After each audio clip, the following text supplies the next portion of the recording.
3 of Greg Moore's Victory Quintet was written in South America at the beginning of 1998. Based on a brilliant drive from the inside of the fourth row, Greg held on to the race in the face of some bad luck in regard to pit work. A slow stop the first time in cost him places, and near collision on the second cost him a chance to move forward.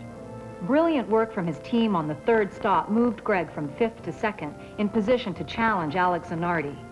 In the late laps, he grabbed the brass ring. The day required the capacity to face a large number of risk opportunities and the good sense to carefully select which one to take. Greg finished first, having led only 5 laps of 133, the last 5. Oh, the emotion of Victory Lane. Nothing replaces it. Father, son, Rick and Greg Moore embracing here. And Greg Moore, I guess racing can't get any more exciting than what you've showed us over the last 10 miles or so. Oh, that was really exciting. I mean, we knew we had a good shot, but, you know, Alex was awfully quick down the straightaway. We were a bit quicker than him under braking, and that's all it was. He had a little bubble coming out of 4, and he took the inside. I took the outside. I passed a couple guys that way, and I mean, good job for the guys. We were back in 11th place. They gave me a pit stop, got me up to like 3rd or 4th, and they did an unreal job. I mean, what a great way to leave Brazil. You saw Arndt Meyer in that bright yellow car, and you knew that this might be your one and only opportunity, I'm sure. Yeah, that was it. I mean, my car, once he got into a bit of traffic in 1 and 4, had a bit of an understeer, so I knew if I got real close to Alex that my car would understeer a bit. Same thing as Miami, you know, Arndt Meyer got in the way of Alex, and I capitalized on it, and I'm just really pleased. Our guys in the booth, and I didn't get a chance to see it, but they said you got it almost sideways one time. How concerned were you of losing it? At that one time, I was really concerned. I thought, oh, you know, God, you know, I had such a good ride going, but, you know, luckily I just let off the gas and turned into it, kind of like I did that when I spun on in qualifying yesterday, but I'm just really, really pleased. I mean, what a great day. Later in the summer, Greg Moore prevailed again when the champ cars gathered at the high banks of Michigan Speedway for their annual lightning quick battle. One of 9 men to lead that day, Greg engaged a host of others in a breathtaking duel better than even the most ancient enthusiast could remember. The 500-mile event requires more than just plain skill and being quick. It requires a driver to accept a certain amount of mechanical responsibility. It's very difficult for a driver to do that. And it takes a great deal of patience, and it takes a great deal of mental acuity to be able to do that and therefore win a 500-mile event. Early on in his career, for instance, we would go to, let's say, the Michigan 500, and you know, Greg was not happy unless he was leading. You don't need to lead the race early on, you know, especially if it means that you've got to punish the car in order to make that happen. So I think that it not only meant that he was quick, it not only meant that he was able to set up a car well, it meant that he was able to have the mental strength to be able to go more slowly than he could go in order to make the car last long enough that he could in fact bring home the win. White flag for Jimmy Vasser. Zanardi attacking for 3rd. Make that 2nd. Oh, will they go 3 wide? No. It is a ploy by Jimmy Vasser to back off a little bit, get Greg Moore's draft, and see if he can snooker him on the last lap. Look at Jimmy coming. Here comes Zanardi. Does he have the horsepower despite that smoke from the back of the car? Greg Moore draws to a couple of car lengths away, and he will win the US 500. And I believe Jimmy Vasser hung on for 2nd over his teammate as Alex Zanardi's engine coughs its last. And I can tell you, Scott Brewer was right. You don't want to lead the last lap. Greg Moore passed him, and look at that. The 17th different winner in 19 500-mile races here at Michigan. And for Greg Moore, this is sweet redemption.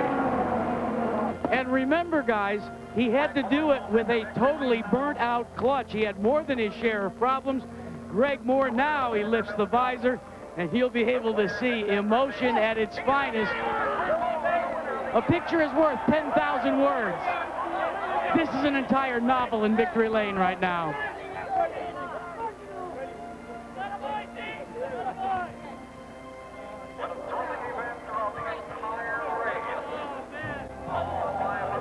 Well, Greg Moore taking his earpieces out, getting ready to get started here on what has to be a very emotional victory lane for you. The camera is over this way, Greg, and after a great start of a season, more than your share of problems, now you've battled back.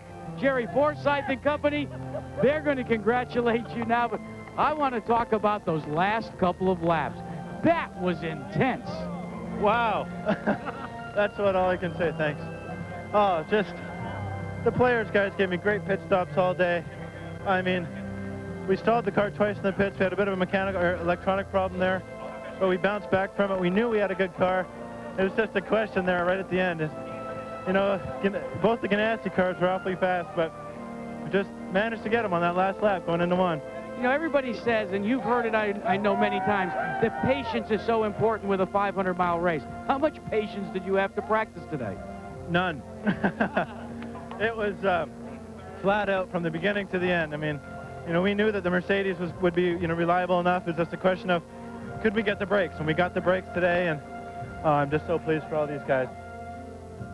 The final winning chapter of Greg Moore's story came in Homestead, site of his Champ Car debut a mere 3 years earlier.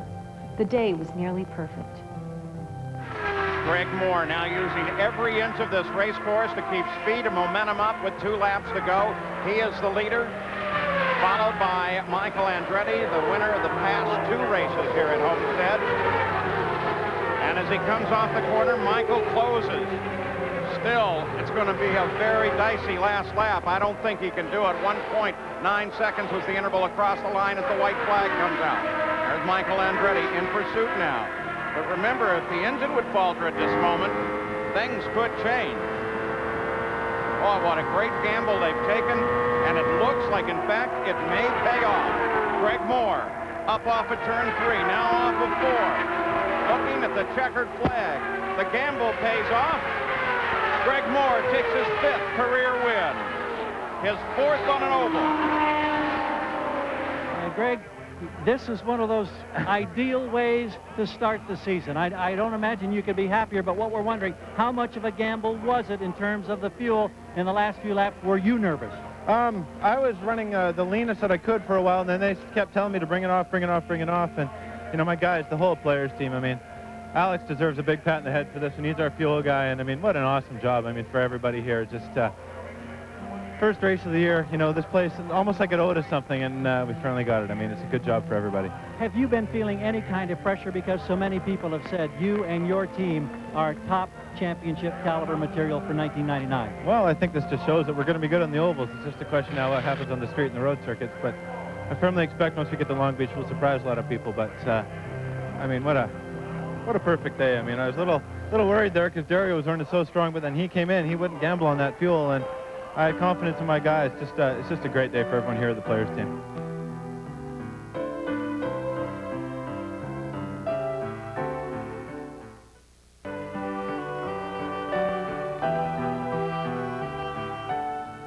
Growing hand in hand with Greg Moore's success on the racetrack were demands on his time, from the media, from fans, even from friends, who more than once suggested he leave Maple Ridge for the glitter of more famous cities. He certainly had them wanting him to move there, you know, but I think he had friends here, and as evidenced by some of his drivers, you know, friends were just really important to him. And family, you know, he never missed a family dinner, and it would cost him because he had to take an extra airplane or 2 to get home to Vancouver instead of Miami, and he wanted to pay that price. And, I think this is like a getaway from the pressures of anything to do with car racing. No matter where he went, someone wanted to talk to him about his last race, and, you know, he had some bad ones, you know, mechanical problems and whatever, and of course they all wanted the story. And he could come up here. We use this as an exercise area. We rode our mountain bikes here, and he'd come up and paddle around out there in his little float tube, and the only thing that someone would ask him was what kind of a fly he was using. And that'd be if he was awake, because he'd go out there and fall asleep and drift around for 2 hours. And it was just a great unwinding place for him. Greg Moore touched people. He touched people in ways that most of us will never know. He never betrayed his instincts and training on the track. Out there, it was all business. But off the track, there was time for fun. There was time for camaraderie. It was Greg who formed the Brat Pack. It was Greg who would throw a huge party at the drop of a hat, then hire cabs to make sure everyone got home safely. It was Greg who was almost happier on the occasion of Dario Franchitti's first victory than Dario himself. It was Greg who brought a kinship and understanding to the drivers that had been missing for a long time, a feeling far more familiar to the age of Fangio and Moss than the age of Prost and Mansell and Senna.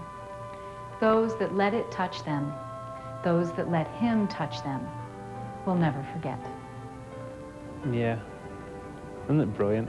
Isn't it great? All the pressure and all the money involved, and yet we go and do that and have such a good time. And, you know, I'm sure that there was team owners who were very, very wary of these friendships. But we never crossed, I certainly, with Greg, never crossed that line. You know, there was stuff we wouldn't talk about concerning cars and setup and stuff. But, you know, it was wonderful. It was a great time. We're all good, but some people have something more. And I think he had something more. And I got a chance to fight with him a couple of times at the racetrack, and then he was very clean and very aggressive. He used to brake pretty deep and not giving up his position at all. So you couldn't see. I mean, you could see that he had something else, and then you can't learn that. It's natural. It's a talent. They say it costs nothing to be nice, but he didn't really have to be nice to anybody, and he was the person who would always go and do those things and introduce people and bring everybody together, all the drivers. There's certain drivers, this one doesn't like this one doesn't like this one, but everybody liked Greg, and Greg was the centerpiece, and he helped sort of mend a lot of bridges, I'll tell you. You know, he helped a lot of people who had some difficulties maybe on the track or stuff. He kind of brought them back together just by organizing things and bringing them all together. We're all kind of in this bubble with each other and all going around in this same circus, and we've all got to get along and be able to function away from the racetrack and have fun, and to make this a fun lifestyle, because it's not an easy lifestyle and it's not an easy life to live, although the benefits from it are great. But you know, if you're walking around the paddock with a bunch of enemies, then it just makes things more uncomfortable. And I think we're all able to separate what happens on the racetrack and what you know, what goes on away from the racetrack, to have some fun and enjoy what we're doing, because that's what's most important. And I think that's what Greg left behind. He always enjoyed what he was doing and always had a smile on his face. Even when things weren't going well, he was happy. Making friends is the most beautiful thing in life, and I would never trade to not knowing Greg. You know, I think I would be really upset if I didn't got to know him the way that I did. You know, everybody talks about the special relationship we have, and I really think we did. You know, I mean, he was 24 years old, and we'd go in a restaurant, and he'd stand there and put his arm around my shoulder and lean on me or whatever it was, you know. And, you know, I'd kiss his hand before he got in the car, and I think a lot of 24-year-olds wouldn't like that, maybe. But we were really unique, but we ran on the edge, too. I mean, we ran on the edge because I was his dad,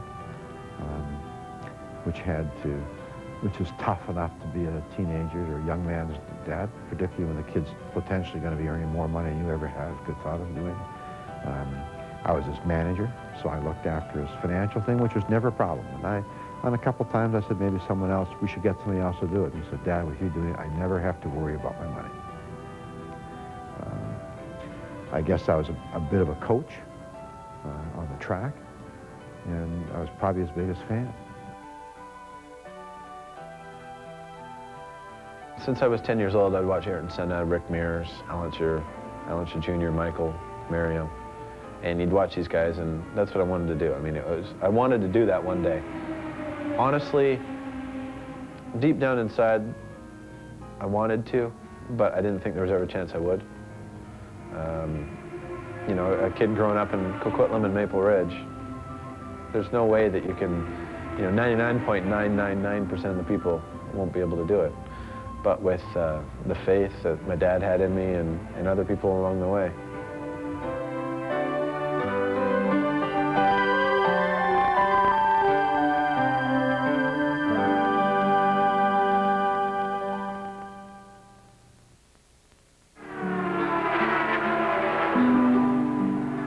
He sees the flags and fist raised in the air. Greg Moore is the winner at Miami. Could this be the day for Greg Moore and the players team from Canada? I don't think Michael has enough time. Moore thinks he has it won with his fist in the air. He takes the checkered flag and resets the record. Moore is in got the lead. Blundell is out of fuel. And it has all come apart for the PacWest teammates. Victory. Second straight win for Greg Moore. Greg Moore draws to a couple of car lengths away, and he will win the US 500. Run to the checkered flag. Greg Moore.